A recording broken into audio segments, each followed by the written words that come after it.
ছিল না।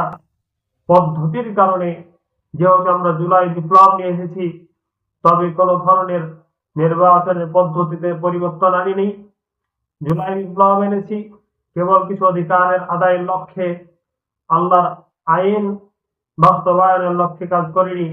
তাই আবারও যেন আমরা রক্তের বন্যার দিকে এগিয়ে যাচ্ছি, আল্লাহ তাআলা রক্ষা করুন। এরপরে আল্লাহ বলেন,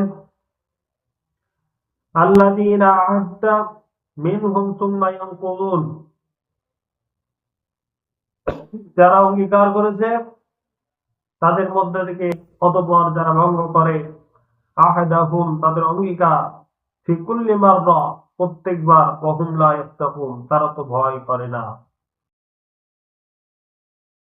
আজকে বাংলাদেশে নির্বাচন প্রমাণ করে নির্বাচনের কমিশনগুলো প্রত্যেকবার অনাবদ্ধ হয়। আমরা সঠিক নির্বাচন দিব, সঠিক ফলাফল ঘোষণা করব, অথচ প্রত্যেকবার যেন কারচুপি আর কারচুপি।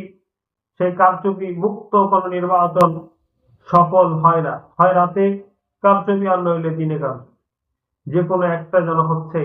কারণ পদ্ধতিটাই তো এমন কারো দেওয়া যারা জানে যে যত ডিভাইড করব ততই শাসন করতে পারবো। ডিভাইড আর রুল যাদের মূল ভিত্তি, ফেরাউনি কালচার যাদের মূল ভিত্তি, তাদের দেওয়া পদ্ধতি আমাদের জন্য কিভাবে শান্তি বয়ে আনবে। তারা জানে বেশিরভাগ লোক খারাপ হবে, খারাপ লোকের পক্ষে ভোট যাবে, খারাপ লোক নেতা হবে, দেশকে চষে খাওয়া সম্ভব হবে। তাই তো তারা বিভিন্ন পলিসি বিভিন্ন বিশ্বের বিভিন্ন রাষ্ট্রে বহাল রেখেছে।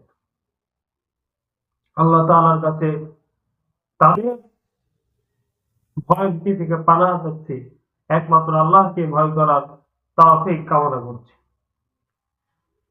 এরপর আল্লাহ